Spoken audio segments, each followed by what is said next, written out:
je vais appeler Nadia Samy. Vous pouvez l'applaudir. Alors Nadia, juste pour donner quelques références, Nadia Samy, elle a accompagné l'accessibilité du musée d'art contemporain de la Fondation Vuitton, et elle a également travaillé sur les jardins partagés de la Villette, entre autres, hein, mais je cite deux grands projets. Et plus en local, elle a accompagné la transformation du quartier de Saragosse à Pau pour le rendre plus inclusif, plus accessible. Nadia, c'est à toi d'ouvrir avec cette conférence introductive. Merci. Merci pour cette jolie introduction. Maintenant, il faut que je tienne la barre aussi haute que tu l'as placée. Je voudrais commencer avec en fait une question qu'on m'a posée un jour. On m'a dit, mais sérieusement, le vieux, il apporte quoi à la société ? Et j'ai trouvé cette question assez extraordinaire parce qu'elle m'a permis de répondre spontanément, mais tout, en fait. Tout ce qu'on ne s'est pas autorisé à faire jusqu'à aujourd'hui.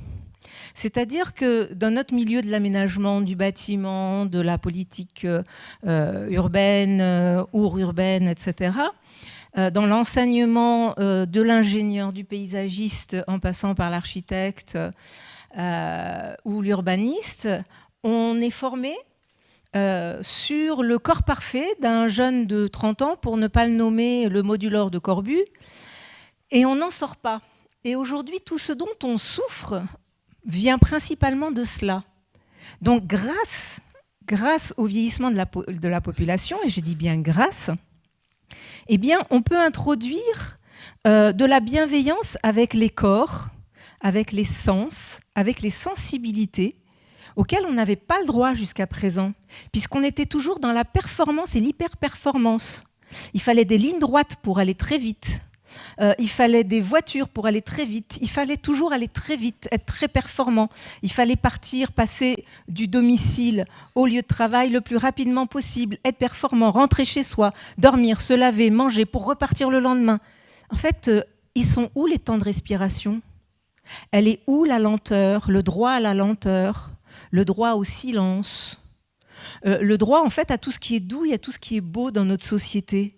On vous l'enferme dans quelques parcs. Ah ouais, on nous a fait des parcs. Super. Mais et le lien entre ces parcs et la chaîne de déplacement entre ces lieux de vie dans lesquels on nous a amené un peu de douceur, c'est où, c'est quoi, c'est comment, c'est traité comment ? Donc le vieillissement de la population nous autorise à poser ces questions et à poser ces objectifs de résultats. Mais ça en soi, c'est extraordinaire. C'est un levier de transformation de nos sociétés vers la bienveillance absolument délicieux. Donc, premier point, oui, le vieillissement de la population, c'est une chance et ce n'est pas une charge, ce n'est pas une contrainte. Et on pourrait dire ça aussi de la situation de handicap, qui est considérée comme une contrainte parce que personne n'y a vu ce petit quelque chose que chacun apporte dans sa singularité qui nous oblige à regarder le détail architectural ou paysager ou urbanistique différemment, qui nous oblige à repenser les assises. Parce que jusqu'à présent, les assises, elles étaient faites, encore une fois, pour des gens, des corps performants. Le banc, il était fait pour un corps performant. On est toujours sur la trentaine, alors masculin de préférence, 1,80 m. Voilà. Sauf que 30 ans, 1,80 m masculin et en super forme, on y reste combien de temps ? Hein ? Donc ça fait partie des questions qui doivent re-questionner nos manières de mettre en place des politiques d'aménagement, mais aussi des politiques de construction, mais aussi des politiques de design, la manière dont on doit former dans les écoles d'archi. Un petit truc, un petit rien, il y a quand même eu une loi de 2015 sur la question du vieillissement. Dans le milieu de la construction, de l'aménagement et du bâtiment, essayez demain de poser la question à un des architectes ou des urbanistes ou des paysagistes avec lesquels vous bossez. Tu connais la loi de 2015 ? Hein ? Quoi ? La quoi ? Donc déjà là-dessus aussi, on a une responsabilité de communiquer en disant, vous savez qu'il y a une loi. Ah, mais il n'y a pas de décret, il n'y a pas d'arrêté d'application, donc je fais rien. Mais après, vous venez pleurer que vous avez trop de contraintes à travers les arrêtés et décrets d'application. Vous avez une loi avec un objectif de résultat à atteindre. Profitez-en, montrez que sans arrêté et sans décret, c'est-à-dire sans contrainte, sans être bridé, vous savez faire. Ça, ce serait extraordinaire. Ça, ce serait intelligent. Ah ben non, tant que ça ne bouge pas, je ne fais pas. C'est là qu'on se perd.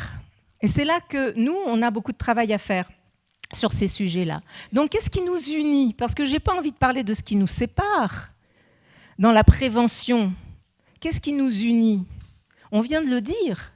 Peu importe l'âge qu'on a, peu importe l'origine, peu importe qu'on soit black, blanc, beurre, jaune, rouge, vert, qu'on parle la même langue ou pas, qu'on soit vieux, qu'on soit jeune ou qu'on soit enfant. Et c'est là que j'insiste énormément pour qu'on décloisonne et qu'on arrête de faire des politiques complètement fermées, politique du vieillissement, politique de la petite enfance, politique de la jeunesse.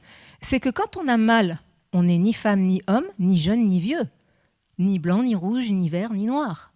Quand on est fatigué, pareil, on n'a pas d'âge et on est juste fatigué. Quand on a besoin d'être écouté dans notre lenteur et dans notre douleur, parce qu'on est sur une maladie de longue durée, qu'on est en ambulatoire, qu'on vient de prendre une chimio, et qu'aujourd'hui, on vous dit bien, quand tu as mal au dos, lève-toi et marche. Alors qu'à l'époque, on vous disait, tu as mal au dos, reste couché surtout. On voit bien qu'il y a une grosse évolution de notre société, ne serait-ce que sur la manière d'aborder la douleur, la maladie, la fatigue, etc. Mais mon quart d'heure à moi, quand je vais bien, n'est absolument pas le quart d'heure d'une personne qui sort d'une chimie en ambulatoire ou d'une personne qui a mal partout ou d'un enfant ou d'une personne âgée qui rentre dans la douleur. Donc moi, ce que je vais faire en un quart d'heure, elle va mettre 3 quarts d'heure à le faire. Et il va falloir qu'elle puisse se poser 10 minutes tous les 20 mètres. Vous voyez où est-ce qu'on en est là de la prévention? Parce que je suis en train de parler que de prévention depuis tout à l'heure, sans nommer le mot clairement. Me permettre de continuer à sortir, c'est-à-dire de rester en mouvement. Le mouvement, c'est quoi? C'est le lien, c'est la relation à l'autre. Donc de cultiver le désir de sortir. Eh bien notre urbanisme, notre mobilier, nos rues, nos parcs, nos jardins, nos halls de partage, nos pieds d'immeubles de partage, nos paliers de partage, nos appartements, nos logements doivent nous le permettre. Si tous ces lieux de vie intimes, partagés et partagés ne nous le permettent pas, on ne peut pas bien vieillir, parce qu'on est bien d'accord, on va tous vieillir. Le sujet, c'est comment ne pas devenir vieux. Vieux au sens où comment ne pas mal vieillir. C'est pas une tare de vieillir, au contraire. Aujourd'hui, on nous dit à 60, 70 et plus, les gens se sentent heureux, beaucoup plus heureux qu'avant, parce qu'ils ont lâché sur plein de trucs, tout simplement. Donc c'est presque la période de notre vie où, dans notre tête, c'est le plus chouette. Par contre, notre corps, il a un peu de mal à suivre. Donc pour notre corps, il faut qu'on mette en place, qu'on construise, qu'on dessine ensemble le désir. Le désir de sortir, le désir de rester en mouvement. Qu'est-ce qui nous permet, dans notre environnement de proximité, dans les 3 mètres, les 30 mètres, le premier triangle de déplacement, les 300 mètres et le dernier kilomètre, de cultiver le désir de sortir? Qu'est-ce qui va me donner envie tous les jours, âgé ou pas? Encore une fois, on voit bien que ça n'est pas qu'une question d'âge. Tous les jours, de me lever, de me laver, de m'habiller, de sortir. Qu'est-ce qu'on a mis en place? Alors, on est bien d'accord, ça ne peut pas tenir, vous le savez mieux que moi, qu'aux questions bâtimentaires. Donc, il y a une part de politique de la ville, il y a une part de politique urbaine, le bâti, il y a une part de service et il y a une part de technologie. Il nous faut les 4. S'il en manque un des 4, ça ne marche pas. S'il y a un trou dans la raquette, à un moment donné, en termes de prévention ou en termes de mal-être, ça va dysfonctionner. C'est très important de le prendre en compte parce que souvent on va nous dire tiens, Nadia, viens et aide-nous à faire des salles de bain adaptées pour le maintien à domicile. Vous plaisantez. Ça s'appelle du confinement à domicile, ça ne s'appelle pas du maintien sur son lieu de vie. Donc on commence dehors, puis on finira par la salle de bain, parce que je sais que si je vous fais la salle de bain en premier, vous n'allez pas me faire le reste. Donc, on est bien sur un ensemble de sujets à traiter avec l'autre. Qu'est-ce qui nous permet d'aborder la question de la manière la plus large possible? Eh bien, la politique anti-isolement. Parce que si en haut du chapeau, vous mettez l'objectif de rompre l'isolement de toutes les générations, ben on va retrouver nos anciens, on va retrouver nos étudiants, on va retrouver nos mamans ou nos papas isolés, on va retrouver nos habitants en décrochage social. Et là, on est en train de tisser du vivre ensemble. On n'est plus en train de tisser de « je vais faire une politique pour la personne âgée », puis à côté, en parallèle, je vais faire une politique pour le jeune ou pour le moins jeune, etc., qui ne se rencontrent pas et qui font qu'il y a du rejet. On génère du rejet. Je vais vous donner un petit témoignage. Ça fait partie des erreurs que j'ai faites en tout début de carrière, il y a plus de 25 ans maintenant. À savoir, sur Dijon, on nous avait appelés en nous disant, voilà, on a tout un quartier, bailleurs sociaux HLM, aménagez-le nous de manière à ce qu'il soit confortable pour la personne en situation de handicap et la personne vieillissante. On a été très bons élèves. J'ai fait toutes les erreurs de jeunesse qu'il fallait faire sur ce chantier. J'ai tout fait pour les personnes âgées et les personnes handicapées. Aux petits oignons, il était le quartier. Sauf qu'à un moment donné, quand on a fait la restitution, il y a une maman qui n'avait jamais pris la parole, malgré les groupes de travail qui avaient été créés à ce moment-là, tout simplement parce qu'elle ne s'était pas sentie concernée et elle n'était pas venue. Mais à la restitution, on avait un peu plus de monde. Donc on explique tout ce qu'on a fait. Les rampes, les bancs, les élévateurs, les ascenseurs, etc. Et puis là-dessus, le bailleur social dit, bah voilà, ça ne vous coûtera que 5 francs. Ça date un petit peu. Que 5 francs de charges supplémentaires par foyer pour assumer tout ça. Et cette maman se lève et dit, écoutez, c'est super ce que vous avez fait pour eux. Par contre, moi, j'ai 3 enfants. Et la fin de chaque mois, je les finis avec un verre de lait et une boîte de petits beurre par enfant. Et vous me demandez de rajouter 5 € pour tous, alors que moi, j'ai eu droit à rien, ça ne m'apporte rien, et en plus, je me sacrifie. Là, j'ai fermé mon dossier, évidemment, j'ai versé une larme, et j'ai dit plus jamais ça. Plus jamais. Donc en fait, soit on fait pour tout le monde, et là on y arrive, parce qu'on ne génère pas de rejet. Pourquoi tu as fait pour lui? Pourquoi tu n'as pas fait pour moi? Et moi aussi j'existe, etc., etc. Soit on ne fait pas. Et depuis 30 ans, c'est ce qui guide ma main, mon pas, ma pensée, mon cœur. Clairement.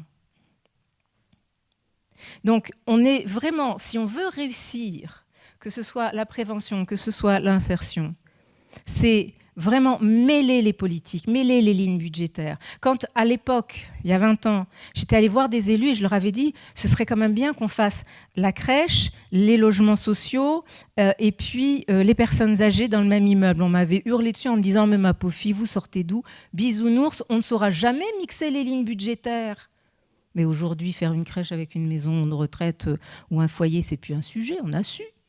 Donc à chaque fois qu'on vous dit on ne sait pas faire, on ne peut pas faire, c'est là qu'il faut insister, parce que c'est là qu'on sait qu'on va faire de toute façon à moyen long terme. On lâche rien, on plante les crocs et on avance et on attend qu'ils soient prêts, mais on répète et on revient et on répète et on revient. Donc cette manière de se dire on fait pour tous, on met en place une politique anti-isolement, anti-solitude, et de fait, on commence à tisser les liens qui vont faire que je vais aimer ce que tu as fait pour lui et pour elle, parce que je me sens concernée, je fais partie de la boucle, là, on commence à toucher quelque chose de très intéressant parce que ça marche. C'est ce qu'on a fait sur le quartier de Saragosse. Maintenant, on a parlé de tout ce qui nous réunissait et qui faisait qu'on n'avait pas de sexe, pas d'âge, pas de genre, pas de culture. On est tous les mêmes, on est juste humains, vivants au milieu du vivant, du grand vivant au petit vivant, de l'infiniment grand à l'infiniment petit. Il y a quand même quelque chose qui nous sépare, j'aime pas trop ce mot, mais qui demande de notre part une attention particulière. C'est le rythme. Nous n'avons pas les mêmes rythmes. Et sur le papier, quand on vous dit l'intergénérationnel, c'est génial, ça marche, il faut en faire partout, ça marche sur le papier. Alors ça marche le jour, oui, mais pas la nuit. Pourquoi pas la nuit? Parce qu'on n'est pas sur le même rythme. La nuit, il y a ceux qui commencent à vivre quand les autres veulent aller dormir. Donc on voit bien que l'intergénérationnel à tout prix, non. Il y a des nuances à tout ça. Donc dans le rythme et dans le respect du rythme de chacun, quand on change de paradigme, on s'aperçoit que, ah tiens, là, peut-être pas. On va peut-être pas aller jusque-là. Par contre, sur tous les communs, sur tous les lieux de vie, sur tous les intimes partagés et les partagés, oui, on y va à fond. Mais sur les intimes, cherchons ce qui nous convient le mieux en termes de rythme. Quels sont les quartiers, quels sont les locaux existants? Parce que, évidemment, c'est toujours mieux de travailler sur l'existant que de créer du neuf, pour plein de raisons qu'on l'on connaît aujourd'hui ici et ailleurs. Où est-ce que ce rythme est respecté? Par exemple, sur les kilomètres de plateaux de bureaux qu'on a de vide. Toute la journée, il y a du passage. Toute la journée, il y a de la vie. Toute la journée, il y a des baskets ou des costumes cravates qui passent. Je vais partager avec eux la cantine. Je vais partager avec eux les salles de type yoga ou de type conférence ou cours. Je vais partager avec eux les animations de la journée. Je vais peut-être partager avec eux l'épicerie qui est au rez-de-chaussée. Il y a peut-être même une crèche dans ces locaux de travail, dans ces quartiers de travail. Puis alors c'est génial, il y a un truc génial qui se passe tous les jours quasiment à la même heure. C'est qu'entre 18 et 19, ça devient un silence radio et je peux aller dormir. Donc on est bien sûr chercher à respecter les rythmes qui nous fait bouger notre curseur et nous amène à créer des produits là où on n'aurait pas imaginé en créer, tout simplement parce qu'on était sur un process de « attends, il faut absolument l'intergénérationnel, il faut ceci, il faut cela ». Pas forcément. D'autant que tout le monde n'aime pas le jeune, pas obligé, hein. Tout le monde n'aime pas l'enfant non plus. On n'est pas obligé d'avoir envie. Par contre, il y en a qui aiment plus les chiens, les animaux. Puis il y en a qui aiment plus les arbres, les plantes, les potagers, etc. Donc c'est cette mixité-là, c'est cette intelligence-là qu'il faut qu'on trouve ensemble. Les lieux de rencontre, les lieux de vie, les lieux d'intime, les lieux d'intimité, les lieux de partage, qui en fonction des âges, des us à travers les âges, c'est là que les us à travers les âges viennent en ligne de compte. Quel est ton mode de vie ? Et qu'est-ce qui te donne, qu'est-ce qui motive ton désir à être, à te sentir vivant? Tout comme la dernière fois, j'ai une personne, beaucoup plus d'une, hein, qui le disent et qui le répètent. Moi, j'ai besoin de me sentir vivant. Et me sentir vivant, c'est me laisser avoir le droit de prendre des risques. C'est me laisser monter sur ma chaise pour changer mon ampoule tout seul.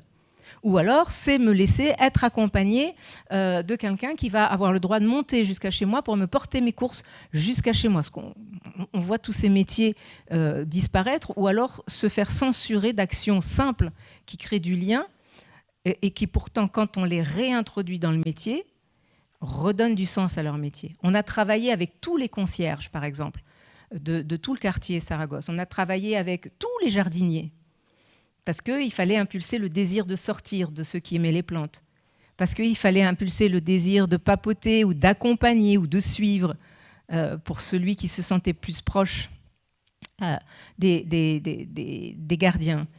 Parce qu'on a travaillé avec la culture, l'art et le sport pour ceux qui trouvaient le désir d'être et de se sentir vivant dans d'autres matières, dans d'autres sujets qui leur faisait oublier la question de l'âge et de la douleur. Et pour la première fois, tous ces services ont travaillé à l'horizontale. Il n'y avait plus de verticalité, il n'y avait plus un service qui était au-dessus de l'autre. Alors, pour vous faire sourire, petite anecdote, on a fait rentrer le CCAS dans les groupes de travail de l'aménagement du territoire. Et tous les acteurs du territoire regardaient les agents du CCAS en disant « Mais qu'est-ce qu'ils foutent là ?»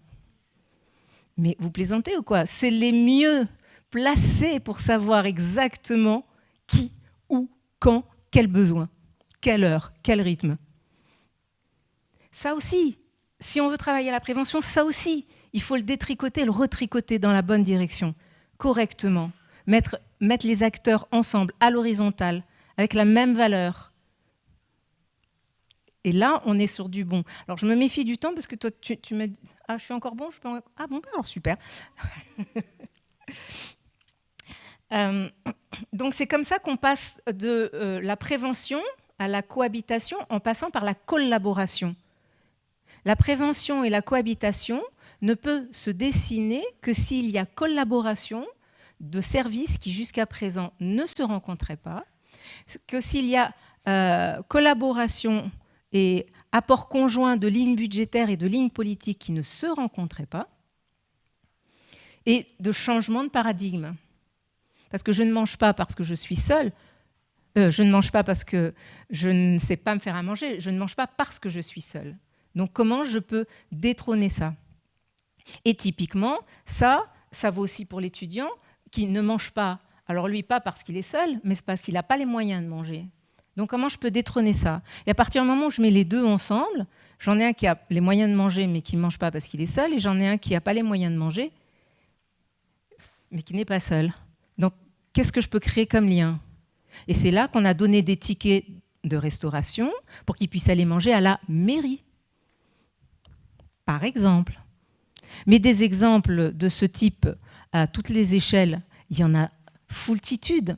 Il faut qu'on regarde autour de nous. La méthode qui veut qu'on ait systématiquement une approche organisationnelle, politique, technologie, quels sont les outils qui peuvent nous accompagner, humaine et bâtie, c'est la même.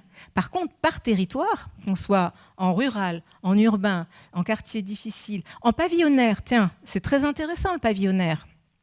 En pavillonnaire, on a énormément de propriétaires et on a énormément de solitude, presque plus qu'en immeuble. Parce qu'en immeuble, au moins, j'ai la possibilité de sortir et de me poser dans le hall à l'heure où tout le monde part le matin ou à l'heure où tout le monde revient avec les enfants le soir pour au moins croiser un sourire, dire bonjour et échanger 3 mots. Mais quand je suis dans une zone pavillonnaire, elle est où ma zone de rencontre? Sous prétexte que j'ai un pavillon et un petit jardin, faites plus de zone de rencontre. On a viré la place du village. Donc déjà, si on est sur de la restructuration urbaine, prévention, on recrée la place du village. On recrée des rues. Je vais vous avouer un rêve, une nouvelle utopie, mais je sais qu'elle viendra comme toutes les autres. Que toutes les rues, on les pense à travers les coussinets des pattes de chien. Eh bien oui, mais changement de paradigme.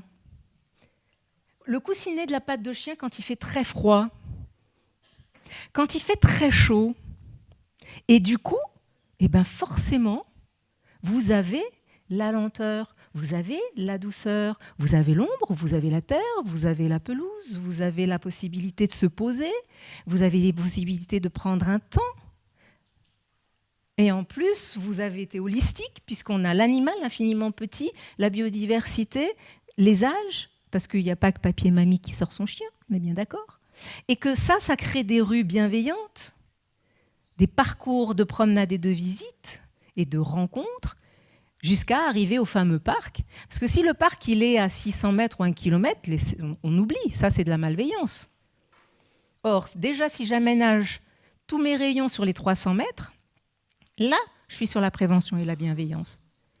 Parce qu'encore une fois, quand j'ai mal, quand je suis fatiguée, peu importe l'âge et peu importe l'origine de la douleur ou de la fatigue ou de la lenteur, la distance, pas le temps, mais la distance, c'est ça qui va faire que je vais rester en mouvement ou pas.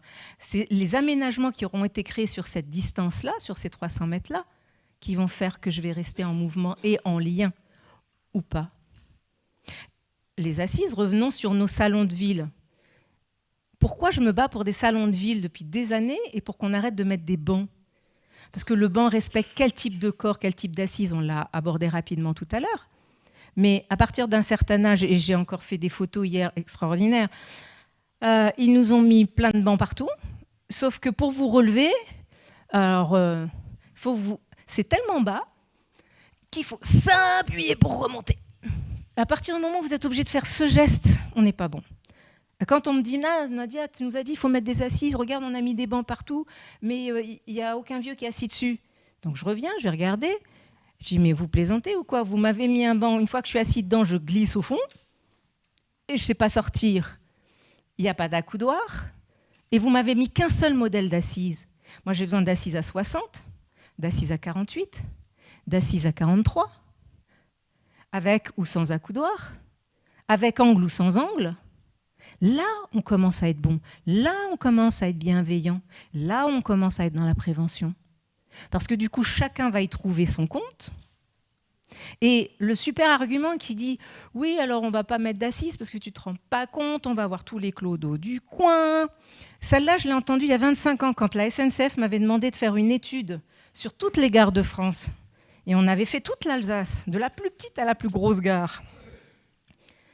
La première chose qu'on leur avait dit, c'est pour être bienveillant avec les corps, les sens, les stress, les esprits, quel que soit l'âge et quel que soit le handicap, c'est d'autoriser les voyageurs à se poser avant de redémarrer ou à se poser en sortant avant qu'on vienne être récupéré.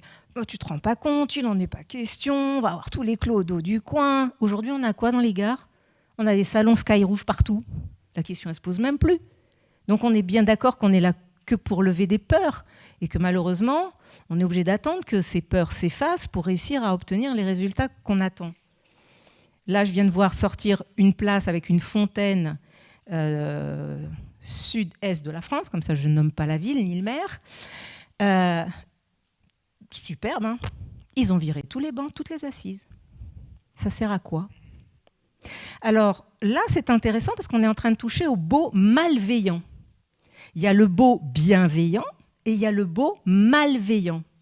Et il y a le laid bienveillant. Parce que parfois, c'est super moche, mais qu'est-ce qu'on s'y sent bien? Alors qu'il y a du beau. Ah oui, c'est désigne, hein. C'est pur.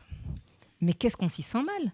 Alors, il va me dire, oui, mais c'est subjectif, c'est aléatoire. Non. En fait, non. Non. Dès qu'il n'y a personne qui s'installe, c'est que c'est raté, c'est-à-dire c'est du beau malveillant. Ça, c'est un critère simple. Il n'est pas subjectif. Les gens se sont appropriés cet espace, cette rue, ce banc, ce siège, ce coin, oui, donc c'est bienveillant. Ils ne se le sont pas appropriés, c'est vide tout le temps, donc c'est malveillant. Peu importe la signature de l'architecte ou de l'urbanisme. Ok, je regarde si j'ai abordé tous les sujets que je voulais aborder, parce qu'on me fait un petit signe. Donc, l'erreur à ne plus faire. Donc, l'erreur à ne plus faire, si je devais résumer, c'est effectivement décloisonner les politiques et les lignes budgétaires, les services, les actions. Le vrai sujet pour changer de paradigme, c'est pas l'âge, c'est le rythme. Gardons ça vraiment. Gardons que pour rester en bonne santé, il faut rester en mouvement, donc il faut impulser du désir d'être en mouvement, que ce soit à travers l'organisationnel, la technologie, le bâti ou le service et l'humain, pour rester in fine en lien, c'est-à-dire notre objectif principal, maintenir les gens vivants, sentiment d'être en vie, le sentiment d'être vivant, donc le vivre ensemble, puisqu'on n'existe qu'à travers le regard de l'autre, les épaules de l'autre, l'écoute de l'autre, et que sans l'autre, nous n'existons pas. Et je conclurai donc sur ces paroles, puisque tu m'as fait un gentil signe me disant « c'est fini ».